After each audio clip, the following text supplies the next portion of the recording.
بسم اللہ الرحمن الرحیم۔ آج ہم اسم مبالغہ کے بارے میں پڑھیں گے۔ اسم مبالغہ کی تعریف وہ اسم مشتق ہے جو اس ذات پر دلالت کرے جس میں مصدری معنی کی زیادتی پائی جائے، جیسے علام، بہت جاننے والا۔ مبالغہ اور اسم تفضیل میں فرق کیا ہے؟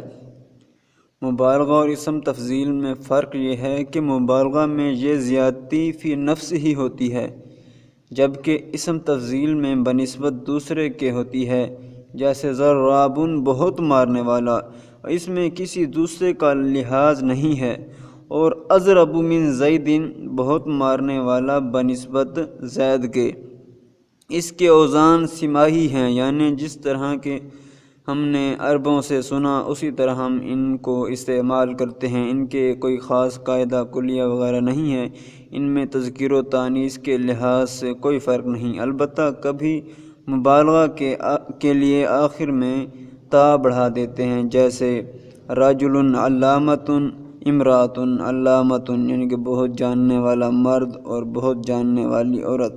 ان کے چند جو ہیں اوزان ہیں وہ ہم آپ کو بیان کر دیتے ہیں، جیسے فاعل، فعیل، فعول، فعال، فعالۃ، فعال، فعیل، مفعل، مفعال، مفعیل، اور فعال، فاعول، فعلۃ، فعلۃ، فعول، فعول، فعل، فاعلۃ، فعولۃ، اور فعل۔ یہ یعنی کہ زیادہ تر جو استعمال ہوتے ہیں اسم مبالغہ کے یہ اوزان ہیں۔ اس طرح جو لوگ پیشہ ور ہیں ان کے لیے فعال کا وزن خاص ہے، جیسے خیاط، درزی، حجام، پچھنے لگانے والا، لحام، کسائی، اس طرح حلاق، حمام وغیرہ۔ یعنی کہ یہ جو فعال کا وزن ہے یہ پیشہ ور لوگوں کے لیے استعمال ہوتا ہے۔ بعض اوقات یہ وزن اسم جامد سے بھی بنایا جاتا ہے اور یہ سماعی طور پر نسبت کے لیے استعمال ہوتا ہے، جیسے بقال، سبزی فروش، یہ بقلۃ سے بنایا گیا ہے جس کے معنی سبزی کے ہیں۔